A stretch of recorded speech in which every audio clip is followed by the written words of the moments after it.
আমরা কালকে এই হোটেলটাতে ছিলাম।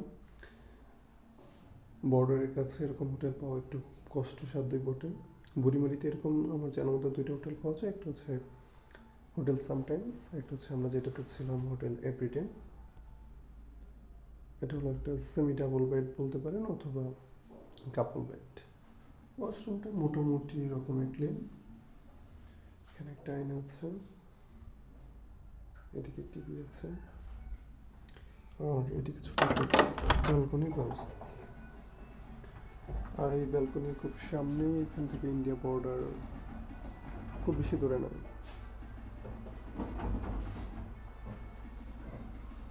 তো এই হোটেলটার প্রাইস পড়েছিল আমাদের এক রাতের জন্য 650 টাকা। রুমের কন্ডিশন জায়গা হিসেবে মোটামুটি ভালো, প্রাইসটা বলবো ঠিকঠাক।